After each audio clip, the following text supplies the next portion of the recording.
to another episode of the Access Vikings podcast. Ben Goessling and Emily Leiker with you this week. We are coming to you, of course, after the Super Bowl, where the Philadelphia Eagles, Emily, ended the shot of a three-peat, at least for now. We will see if we see that again. It obviously hasn't happened in NFL history. The Chiefs get closer to it than anybody has in the Super Bowl era, but they, are, of course, are not able to complete it as the Eagles win Super Bowl 59. So we're going to talk some Super Bowl stuff today. We're going to look a little bit at what's next for the Vikings, both in the short term and the long term, kind of where they stack up in the NFC, and then probably just kind of take a look at what comes next in the offseason. But just to get started, Emily, what were your reactions to that Super Bowl? I thought the Chiefs would win. I had picked them in a close game.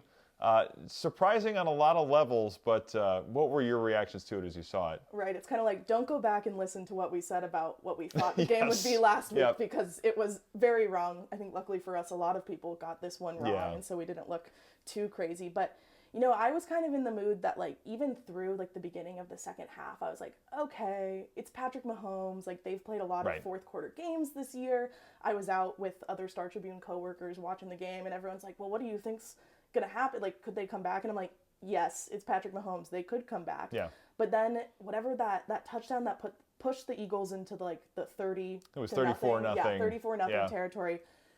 Then I was kind of like, okay, I don't think the Chiefs are gonna come back from this one. But you know, I was saying to someone in the office yesterday, like, there's not even like a memorable really moment from the Chiefs side of the ball. Like, I just remember Patrick getting sacked, and I think the only other thing that I could call out in my head is that DeAndre Hopkins drop that would have given them a little bit more of a chance at whatever point in the game that was. But it was just so uncharacteristic for them. But I think it really highlighted some of their roster building issues and problems that got disguised a little bit in the season, and how they're going to have to build around Patrick again instead of hoping that Patrick can carry them all the way. Well, and this always seems like the life cycle with a lot of these teams. When you have a quarterback like Mahomes that you're paying as much as you are, you can't pay everybody. So you get to this point, and we saw the Packers with Aaron Rodgers like this for years, where it gets to this point of, okay, the quarterback can go save us, and on some level he's going to have to, because he's making so much money we can't afford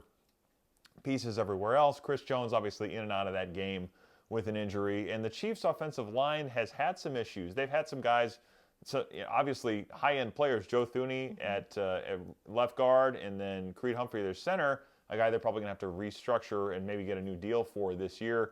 Trey Smith, the right guard, the guy that's kind of the apple of everybody's eye in free agency, didn't have a great night either, but their tackles have had issues over the last couple of years. You just go through this where you're paying a quarterback and then you have to skimp in some other places and you hope that you can get away with it.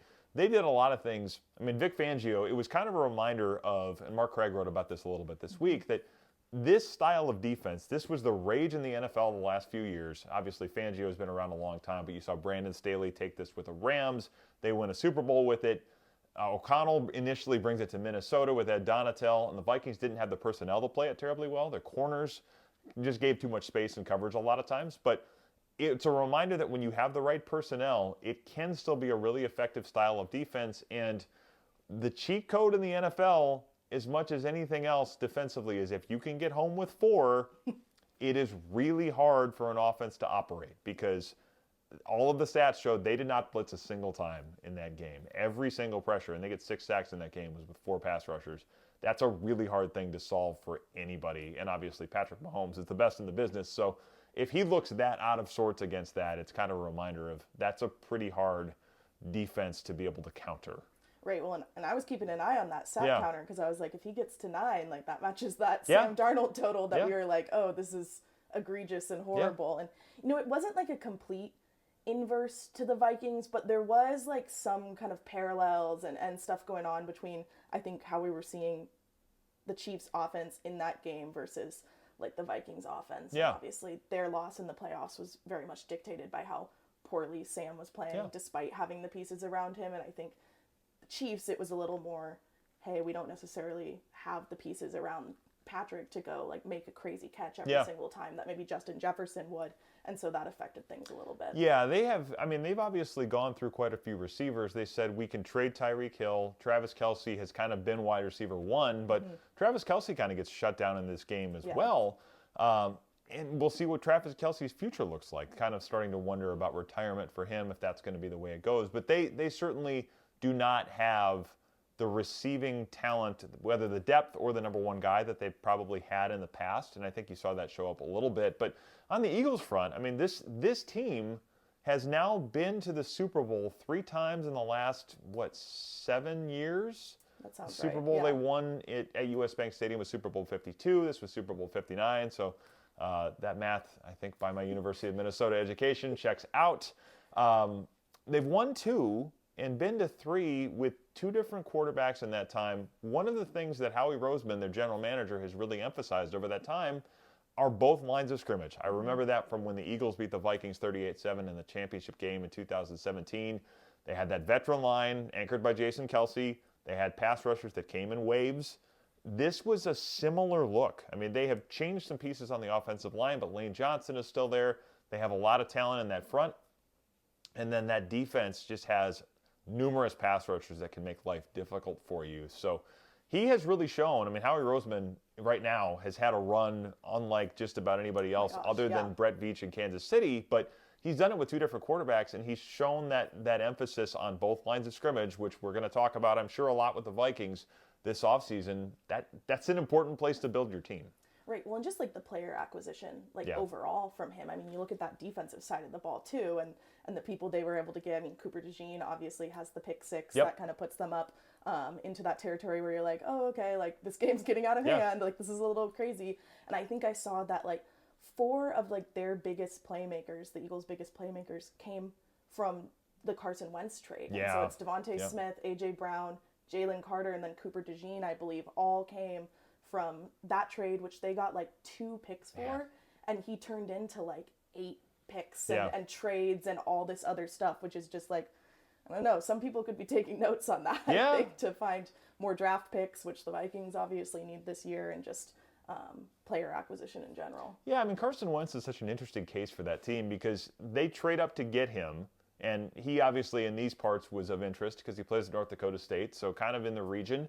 And then was the quarterback for the Eagles, was an MVP candidate the year that they kind of surprised everybody and go to the Super Bowl. Well, of course, he tears his ACL in December of that season. Nick Foles comes in, goes on that run.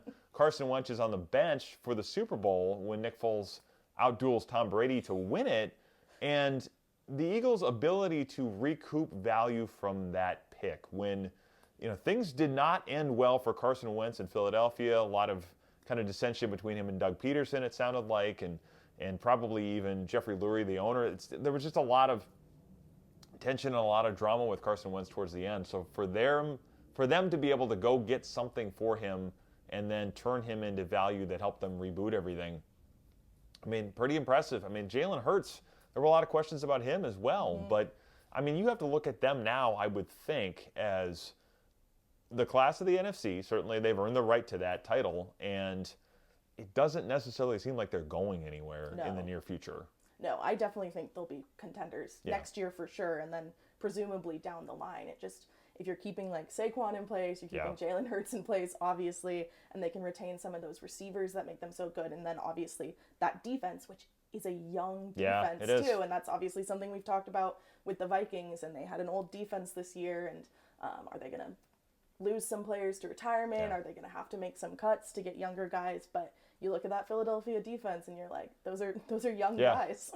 They're not going anywhere. And you look at the NFC as a whole. So you've got them. Obviously, the Lions are going to be in the mix. Mm-hmm. The Commanders, I would think, are going to be there for a long time if Jaden Daniels can keep this up. The Rams, I would expect to be a factor going forward, especially with some of the young defenders they have. A lot of that depends on the quarterback situation for them. The 49ers, we'll see how all of that looks. And then you go to the rest of the NFC North.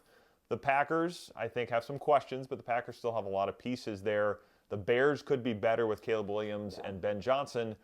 This, of course, leads to the question that people care about most on this podcast is, where do the Vikings fit in this mix? Where do the Vikings stack up among the way too early 2025 NFC contenders? I think this is going to be a tougher conference, at least the way it looks on February 12th or wherever we sit. But this is, yet again, another really important offseason for them because I think, at least from where I sit, I think they could be in the mix next year. Yeah. But a lot of big decisions. None bigger than Sam Darnold, none bigger than the quarterback, but all of the pieces that they have to figure out on the defensive side of the ball with not very many draft picks. I think they can be in the mix next year, but it's going to be tougher to just assume that you're going to get there, especially with as formidable as this division looks like it probably will be again. A lot of things can change, but again, as we sit right now, and these predictions are worth whatever oxygen we spend to give them to you, but I think they can be in the mix, but I think it's going to be an awfully tough conference next year. How do you see it coming out of Super Bowl 59? Yeah, I think pretty similarly. I mean, especially when you look in the division, like it's hard to imagine the Lions are going to have much drop off, even losing both coordinators. It's hard to imagine like Green Bay dropping off, like doing any significantly worse. I don't know that they'll be like better, like you said. I think they still have some problems and some things to work through. They need a receiver. But then if you add in like the Bears to the mix, if the Bears can be good next year, then oh boy, the NFC North looks crazy. And so then obviously having that as your regular season competition, and like you might end up in a scenario like you did this year where last game of the season determines the 1 seed versus the 5 seed. And we saw for the Vikings, like being the 5 seed was difficult and going on the road and facing the Rams. So I think NFC North again next year will kind of be that top tier, plus obviously the Eagles over there doing their own thing and probably number one in the entire conference. But yeah, I mean, overall, it definitely feels like the NFC has like the quantity. Yeah. Because there are like those AFC teams, like obviously the Ravens, the Bills, the Chiefs, that I think like everyone kind of considers, okay, like those are upper echelon of the NFL. The teams with the proven quarterbacks. Yes, yeah. The Bengals probably in that mix too if they're healthy. Yeah. But then when you go, I feel like when you go further down the line in the AFC, it's not as much of, oh, these guys could make a run as there is in the NFC. Because, like, the Seahawks had the same record as the Rams, but it was within the division that they got out of the playoffs and stuff like that. And so it seems like there's more internal competition on the NFC, which makes those playoff spots really interesting. Well, and if you end up in the division, like the NFC North could be, again, where everybody's beating up on everybody. And this didn't really happen as much. I think the Packers only won one game in the NFC North this year. They get swept by the Vikings and swept by the Lions, and they split with the Bears. But if those teams are better, I don't think I would expect a team that wins 11 games to go 1-5 in the division very often, and I wouldn't expect the Bears to be out of the mix as early as they were this year, which that becomes a factor in the sense that if you have all of these teams taking games from each other and it's, say, 10 or 11 wins takes the division, and the Eagles are over there with the Commanders, yes, but the Giants and the Cowboys, you play 4 times. So if they're able to stack up wins that way, it makes it harder to get the seeding you want, and which I do think is a big factor. I mean, we saw it. I mean, the Lions, of course, lose their first playoff game, but I think that ability to play at home is a big deal. Certainly it's something the Vikings wanted to be able to do this year, especially if it's only 2 games to get to the Super Bowl. So, looking at strength of schedule, again, this is all very early, but I think the top 10 or 12 teams in terms of strength of schedule for next year all played at least one game against the NFC North, and the top 8 were either NFC North teams or divisions. I think the NFC East plays the entire NFC North. So, I mean, when you have 3 teams in that division that won a combined 40 games or whatever it was between the Lions, Vikings, and Packers, that's going to do it. That's going to jack up strength of schedule, and that's, again, not a perfect metric for what's going to happen in 2025. But it is a reminder that the schedule isn't quite as easy this year, especially if you look at the AFC schedule where they play the Bengals, they play the Ravens, they go on the road to face the Steelers. The Browns are in there too, but the Browns, I think, if they're healthier, are a little more formidable than they've been. They go on the road to face Jim Harbaugh and the Chargers in that kind of shoulder game in the AFC. So the schedule, not as easy as it was this year. There's no AFC South to feast on. Only 8 home games, 9 road games. So it is going to be more of a challenge, I think, for the Vikings to have that kind of a record in 2025. And you just have to figure, injuries pop up, all of those types of things. They have to have another awfully strong offseason to be in the mix, I think. Right. Well, and so much, as we keep on saying, revolves around what the quarterback situation ends up being. And is it JJ? And can a rookie go into Cincinnati and beat Joe Burrow? Obviously, they're not going head to head, but beat the Bengals and all of those things, as we talk about, obviously, the established quarterback teams that the AFC does have. But I think your point just about like those matchups in general is interesting as well. So as we sit at the moment, we are T-minus 12 days or so before we end up in Indianapolis for the Combine. We've got, I think you and I are both going, Andrew Kramer is going, so we will have all of the fronts covered at the Star Tribune as we typically do.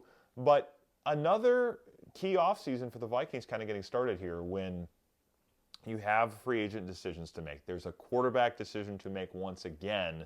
And we heard Kevin O'Connell say a few things about this from NFL Honors about what the quarterback situation could look like after this year. As we look at what the Vikings need to get done in the next month, we're February 12th today. Free agency starts March 12th. So we've got a month to go before the start of the league year. What are the big priorities in your mind that the Vikings need to get figured out between now and the start of free agency, or even in those first few days of it? Yeah, well, I mean, I think the first thing coming up on the calendar is the franchise tag period, which will give us at least a better picture of what they're thinking to do at quarterback. Because if they tag Sam, then it's like, okay, is a real tangible possibility that they hang on to him. Yes, they could trade him with the tag too, which we can get more into and we have gotten into. But that's kind of the first thing to me. And then just seeing a little bit like at the Combine, which positions they're looking at the Combine, I think also informs the free agency stuff, because it's like, okay, they're spending a lot of time on the running backs. Well, does that mean like Aaron Jones isn't getting re-signed? Does that mean Cam Akers isn't going to get re-signed versus like the secondary? And obviously having so few draft picks, I assume that there's going to be a lot of concentration on very specific positions for those picks. And so I think it's the franchise tag, and then seeing who they look at the Combine really gives us a good picture going into free agency. But I mean, it just remains the QB at the top, because it determines the cap space, it determines how much money they have to spend. I think I am falling more and more into the like tag and trade option. But like, you know, as you mentioned, O'Connell's comments at NFL Honors where he was like, Sam's earned the right to be a free agent, like that makes it seem like they're going to let him go to free agency. Well, that's, I mean, the interesting thing there is that's exactly the same wording he used about Kirk Cousins last year. And whether or not that is a tell, or whether or not that's just a thing that he's saying that he wants us to think is a tell, or just a thing that he's saying that doesn't really need to be read into at all. I mean, we need to do a little more digging once we get a little more time to be around people and ask questions to figure out exactly where that sets up. But it is interesting that when he says he's earned the right to be a free agent, I mean, that is the way they talked about Cousins, and they knew with Cousins he was going to be the top quarterback on the market. Obviously signs that deal with the Falcons, where the Falcons probably were kind of bidding against themselves in the end. I don't know that anybody was going to go to that point in terms of what they gave him, especially with a no-trade clause and all of the guaranteed money.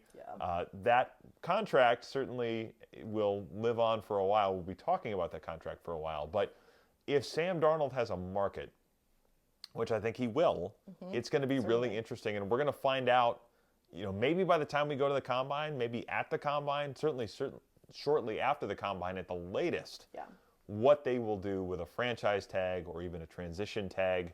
All of those things are options for them, but it does put them in this spot of, you have to know what the market looks like. Is there enough of a market out there for Sam Darnold that if you wanted to trade him, even in April, that you'd have a buyer that would give you something for him? I think the value in doing the tag and trade is that you get more back, and you get it in this draft where they don't have very many picks. Where they need it. Where they need it, yes. I mean, 2026, if you get a comp pick for him, a third-round pick, that's great. That's not coming until next year.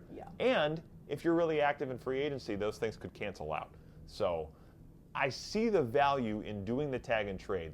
The only question is, you have to make sure, if you want to do that, that the market does not fall out from under you. If that is your aim, you have to be okay with the possibility that it doesn't work out and that Sam Darnold is back and he's your quarterback at whatever number he is back for. I mean, if it's a tag, it's probably in the neighborhood of $40 million, $41 million. So either he's your quarterback or he's a really, really expensive backup or insurance policy, whatever you want to say. That wouldn't be a bad place to be, but they have enough other needs that I think if they do that, it is going to mean some different solutions for a lot of the other spots that they need to fill. This is a hypothetical. I'll Yeah. toss at you. But All right. Is there anyone else that they would consider like franchise tagging for a non-trade reason, like just to keep them at like a certain salary or anything like that? I have a hard time seeing that. I mean, it's tricky. They haven't done it in a while, and I don't know that I would look at. I mean, the only guy that I could see it possibly would be Byron Murphy. That's where my head was. Yeah. Yep. I mean, just to say we know this is going to be an expensive year for him. 27 years old, had a great season. Right. 6 picks, makes a Pro Bowl. You know, the type of contract year you want to have. And there's a reason he turned down the Vikings offer before last season. Yeah. And it worked out spectacularly for him. He's going to go in and make a lot of money in free agency. That would probably be the one. And I don't know quite where that number puts you. It's, what is it, top 5 or top 10 average salaries? Top 5. Yeah. So you're probably talking, $18, $19 million for this year, which, that could be a thought. I mean, I could see that being a possibility. The only thing, if you do that, is you're right back in that mix with him in a year. I mean, a 27-year-old corner, I think you'd want to have signed probably a little bit longer than that if you can. But yeah, if they don't find a solution to that, that is certainly an option. It's just then you only have that for him and not for Sam Darnold. So yeah, it's an interesting thought though. Yeah. I mean, I don't think it's impossible that they would view it that way. Well, and with the 1 year situation of it all, I don't think you were on a couple weeks ago. I think it was when Mike and Andrew and I were talking about, he is probably going to want to get a new contract done again before he turns 30. Because being 30 versus being 29 in the NFL is a very different thing. Yep. So especially at that position. That might be a compromise for them of, hey, let's do this for the year, and then you can renegotiate at 28 versus 27.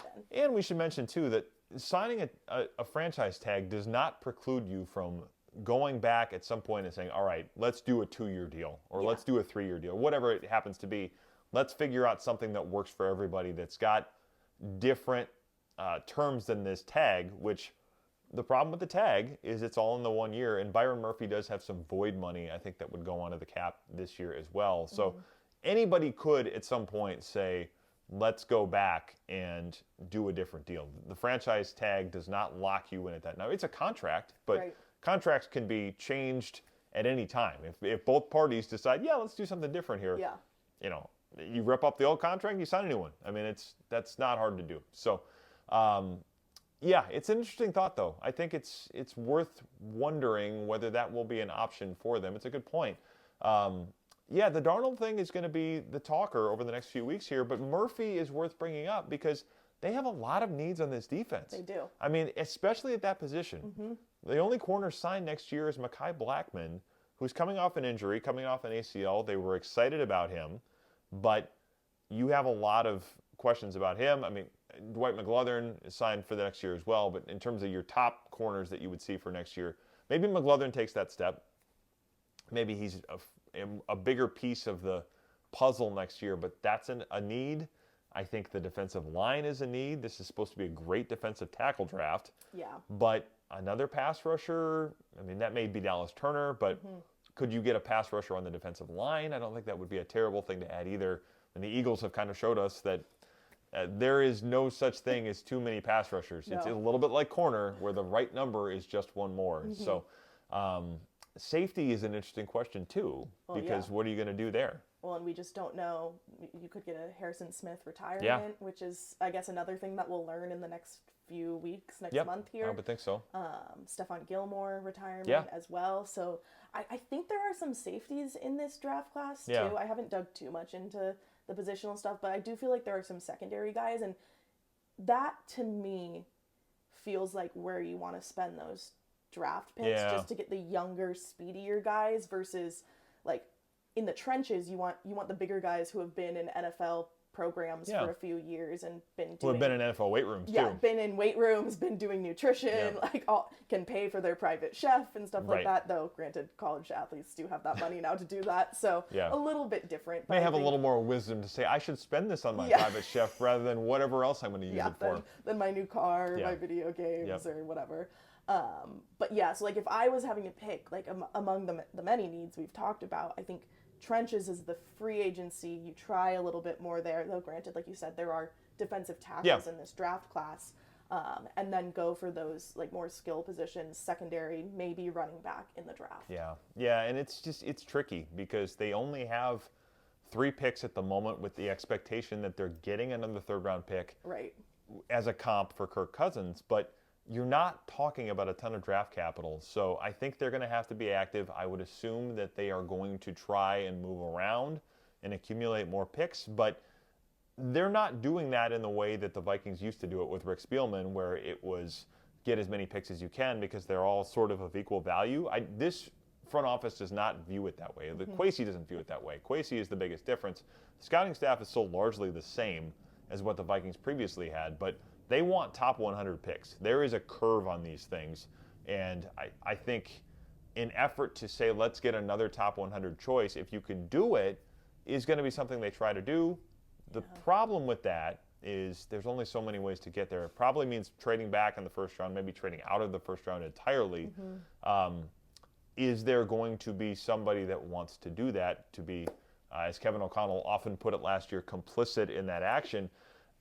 I don't know. I mean, if a quarterback falls and somebody says, let's take a swing at a quarterback, maybe, but this isn't a great quarterback draft either. I was going to say, there's not a lot of first-round quarterbacks in this draft. There's 2, I think, maybe 3. Yeah, because it's probably Ward, Shador, and then who else do we? I've seen Jackson Dart pop up, the Ole Miss kid. I think Jalen Milroe is some of these guys went back. Some of those, like Syracuse, Kyle McCord, I think has popped up to day 2. I don't think he would get to day 1 unless a team really felt he was like a good culture fit, maybe. But it's Ward and Sanders are the 2 that are like these guys are going in the first round. Did Quinn Ewers decide to go back?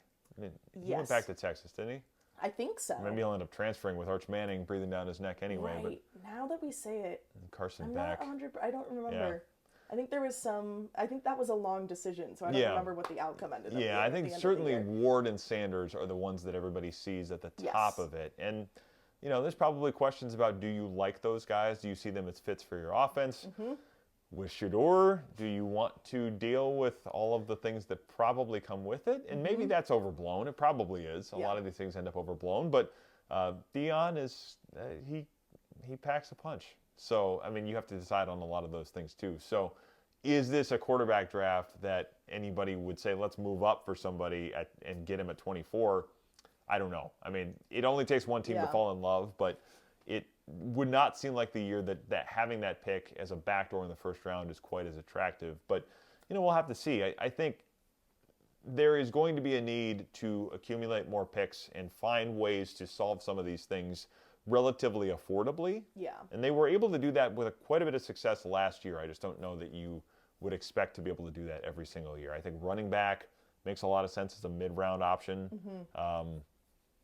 Like you said, I think safety can be a place where you find some value. Certainly somebody that contributes on special teams right away. With the safety position, you mentioned Harrison Smith. Cam Bynum is going to be the other one. I think it's really interesting to watch how they approach that. Right. I mean, obviously had his moment of shine at the NFL Honors, which we should mention. I really wanted him to do the Dirty Dancing lift with Metellus. They got stopped just shy. I was like, they're athletes. They can do it. Like, but he's an athlete that's going to be a free agent in a month. If he goes down on that stage, oh my gosh. NFL Honors, that would be crazy. Yeah, and then his free agents, and I think he was sitting next to, Josh Metellus was sitting next to Drew Rosenhaus, who was Josh Metellus' agent. I'm trying to remember if Bynum is with Rosenhaus as well or not. I feel like he might be, but whoever his agent is would probably be watching that saying, no, don't do it, don't do it. So, because I think initially, wasn't it one of the bigger guys that was going to do the leap?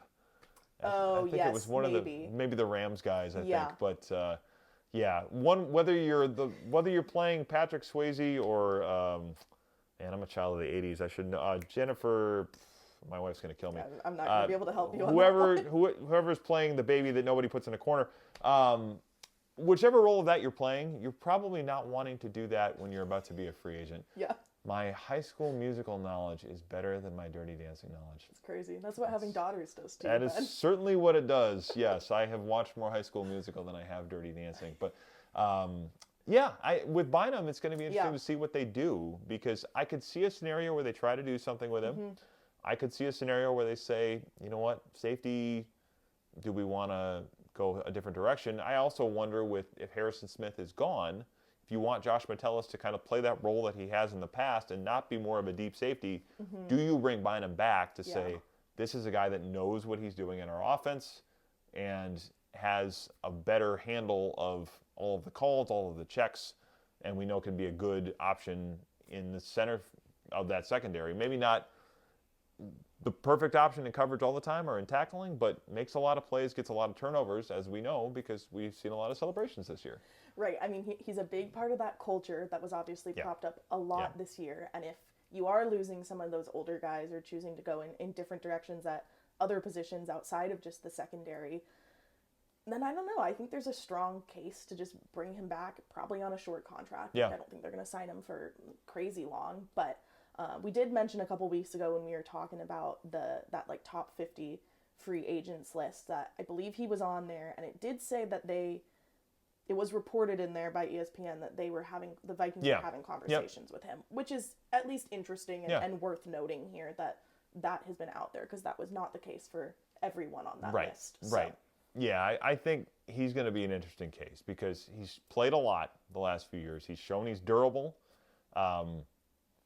He makes a lot of plays on the ball. He, like you mentioned, he's a guy that is a leader in that locker room. I think probably becomes a bigger leader in that locker room if he stays. Yeah. Because this is a defense that's going to lose some of those pieces. If you lose Stephon Gilmore, if you lose Harrison Smith, he's going to be a guy that's probably a little more of somebody you look to. I wouldn't be surprised if he's a captain. You have Harrison Phillips, you have Jonathan Grenard, you have Andrew Van Ginkel, who's pretty quiet, but certainly is a guy that people look to. Blake Cashman is a guy people look to. There are going to be some of those options there, but yeah, I do wonder about him probably playing a little bit more of that role if he's back. I think that's a fascinating one. Shaq Griffin, to me, is a little bit of a fascinating one, too. Kind of saw his role decline over the course of the season, played just a little more dime corner throughout the year, but I thought did some better things in coverage towards the end of the season. And did they say, this is an option that we can get back on a one-year deal and can at least kind of hold down the fort for us if we need that to happen? Yeah, that's a good one to add to the list. I don't think we really brought him up much in this free agency conversation, but it's a good one. There's just a lot of them to talk about. I mean, there's a lot of decisions they have to make. And the other piece we haven't really mentioned is I do think, and we heard this towards the end of the season, that guard is somewhere they want to invest. So if you're going to do that, with Trey Smith, that's $20 million or something in that neighborhood per year probably. So the Darnold discussion does come into this as well, because whatever money you have, if you're signing Sam Darnold or you're tagging Sam Darnold, even if you trade Sam Darnold in April, you don't have that money available to you immediately when you're playing in free agency. So I think it's going to be really fascinating to watch how they approach that. And are they going to say we can make Daniel Jones next year's Sam Darnold? There's a reason they brought Daniel Jones in November, and it was not for him to sit on the practice squad. Right. And I think they are pretty confident in their ability to develop quarterbacks. And I think there's reason to... Just look at this year. Like, that's the whole resume. Right. There's a reason to say that. So will they say, J.J. McCarthy, if he's healthy, we can do this with him next year? That question is... I mean, it's one we're going to continue to talk about, but we continue to bring it up because it will just affect everything they're going to do from here on out. Any other observations, anything else from the NFL honors or the end of the season that we should get into here? Branching quarterbacks, the Vikings lost Grant Udinski to the Jaguars. He's going to go be their offensive coordinator. You obviously wrote about him and I know a lot more. I'm up late reading Ben's piece over and over, trying to make sure I get all the details in our breaking news there. But, we kind of thought, I think last week, we were like, it seems like we're in the clear on them losing any personnel. And now it's still, like, we're still maybe waiting. Like, I know we've talked maybe, like, they lose some more just with the Saints hiring Durante people Jones and stuff. Jones. He's worked down in LSU. I mean, he's from...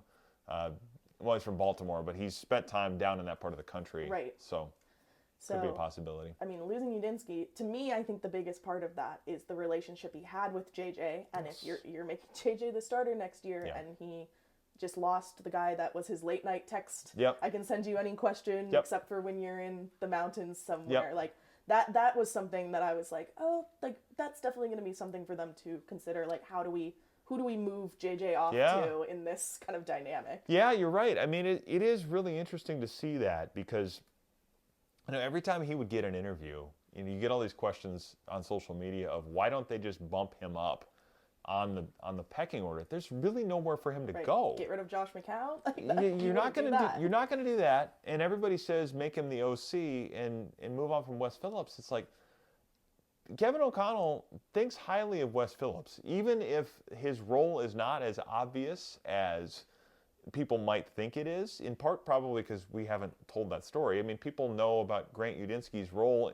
Kevin O'Connell's talked about him. Obviously, my story covers a lot of these things, but you do hear other times where Kevin O'Connell will throw flowers to Grant Udinski for the work he has done with quarterbacks behind the scenes. People don't have as great of a window into that with Wes Phillips, but Wes Phillips was the pick to become the offensive coordinator when Kevin O'Connell became the coach for a reason. Right. So I don't think they're going to just hand Grant Udinski a job where you're jumping over Josh McCown, who has, I think, kind of said, unless I'm leaving to be a head coach, I'm not leaving. So if you were to do that, you are then basically snubbing Wes Phillips, snubbing Josh McCown, and making it so that you have this role in a place where you're still not calling plays. He's not going to be calling plays, I don't think, for Liam Cohen in Jacksonville either. Right. But that's a good point. I had this conversation with O'Connell a couple of times, both regarding Udinski and just towards the end of the season when I was writing about Brian Flores in terms of what do you do when you lose these coaches. O'Connell said, you absolutely worry about this. Yeah. But you also understand that this is part of it. This is a good problem to have. It's a problem, but it's a good problem because it means people want your coaches. And he said, it's not fair for me to keep all of these coaches here and keep them from achieving promotions and advancements in their own careers that they want to. And we've seen coaches approach that differently. Certainly, you know, Mike Zimmer was not shy about blocking coaches when he had the ability to do so. Probably would not have had that ability here. O'Connell would not have had that ability here. But I think the rules have changed on that since Zimmer blocked Kevin Stefanski from doing it. But there's also, I think, an openness from O'Connell to say this can be a place that becomes a springboard because it then attracts younger coaches too that say I can go here and improve. But yeah, you're totally right on the McCarthy front because those two had clicked, and Udinski had kind of been this private tutor in a way for quarterbacks in a building that has a number of them already, and it's part of the reason they were able to say Daniel Jones, J.J. McCarthy, Sam Darnold. Right. We've got Nick Mullins, There's Brett enough Rippon. people here to coach Yes. you. Yeah. I mean, Chris O'Hara, the previous quarterbacks coach, is still in the building doing more of a special projects type role, but I imagine they will try to find another coach that can do some of what Grant Udinski did. But Grant Udinski was a bit of a find they didn't expect. I mean, they hired him to do kind of this administrative role, be a little bit of a chief of staff, take some of the things off of O'Connell's plate, like Henry Schneider, the fourth, I think, is now the guy that does this for them. He basically kind of works on the football side with the administrative people and kind of helps keep O'Connell's schedule clear, just things he can delegate so that all of the CEO functions of a head coach, somebody else can do some of this for him.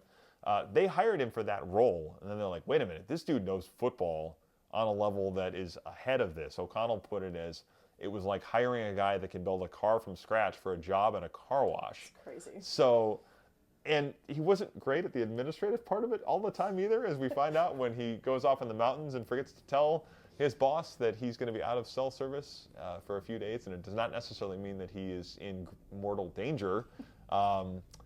Kind of a funny anecdote in that thing. But yeah, this was not something that they necessarily expected. He became a bit of a bonus. So can you find somebody that fits that? I think there's reason to do it, but is that person out there, and will they find him this year? It's going to be interesting to see. Yeah, I don't know. We'll have to maybe dig into like where that web, I mean, the web all over, because it could be someone, Sean McVay, that O'Connell didn't coach with. It could be any number of places. Someone from the college ranks, if he's familiar with someone down there that he knows that has that type of brain and can pull him up. But yeah, that's someone you want to replace, I think, just at the very least because of the number of quarterbacks that they keep Yes. in the room. Yep. Like, that's a position where you want as much one-on-one work as you Right. can get. Right. And so that's a lot to put on Josh McCown's plate. I'm sure he could handle it, but having that extra person there, especially since he did this season and they were so successful together, I think would be smart of the Vikings. I mean, there's no doubt that the thing that probably earned Kevin O'Connell that contract extension as much as anything else was quarterback development. I mean, that is a currency worth its weight in gold in the NFL. And if you have it, I mean, heck, Daniel Jones comes here basically saying, I want to be developed. I don't care about playing the rest of the year. I just want you to invest in me for 2 months or whatever it happens to be. That, for a guy that was a former first-round pick that had other options to play, speaks pretty loudly about what people think of this place in terms of quarterback development. So maybe they'll get another guy that says, I can come into that role. And I'm sure Kevin O'Connell is very well networked around the league. And I'm sure one of the things he is saying is, hey, the last guy that had this job is now an offensive coordinator. Skyrocketed. Right. So is that going to happen every time? Not necessarily. But, Sean McVay has done this as well as anybody in the NFL, where guys keep coming through his system. The jokes about, if you've ever been in an elevator ride with Sean McVay, you're a head coaching candidate. Not entirely true, but not entirely wrong. Yeah. In terms of just, it's a joke. It's an exaggeration, obviously, but they have done that quite successfully. And I think he's used that to say, hey, this is a good place to coach. It's an advantageous place for you to be because you can advance your own career. So I would assume that's going to be a sales pitch for them as well. Yeah, we'll see. That's like the extra added layer to the whole QB contract. Yeah. Like there's the, do they keep Sam Darnold at the top, but then 8 million points underneath that of ripple effect things and other things to consider that we will be talking about until probably the season starts. We will probably be talking about it until the season starts. We'll probably be talking about it after the season starts. Next year? It is a quarterback league, the Star Tribune has learned, and we will no doubt be talking about all of those things going forward. We're kind of in the slower part of the offseason for a minute here. Probably a few things to keep an eye on. Certainly, contract extension for general manager Kwesi Adolfo-Mensah. My understanding is they're still in discussions for that, but we'll see where that goes in the next week or so here. All of the franchise tagging stuff, player voids. They can move some of those things around. February 17th, I think, is the day where some of those contracts void. So if you see the Vikings move any of those things around, it's worth watching just because they may be trying to get a deal done with a Byron Murphy or an Aaron Jones or any of these guys that have voids about to hit. So there's always business. There's always going to be things going on, and the Combine is less than 2 weeks away. Of course, both Emily and I will be there, as will Andrew Kramer. We will have plenty of probably 3-person podcasts from Indianapolis and then on throughout the off season. So thanks for watching. Thanks for listening. However you checked out this Access Vikings episode, we appreciate you doing so. Don't forget to subscribe, rate, review. It helps people find us with the algorithm, all of those things, especially now that we're on YouTube as well. So you can check out the show there. Spotify, iTunes, Apple Podcasts, whatever we call it these days, Google Play, all of those. Any place you find a podcast, we're there. Any place you find video, we're there. So we thank you for watching. Hope you enjoyed this episode of Access Vikings, and we'll talk to you next time.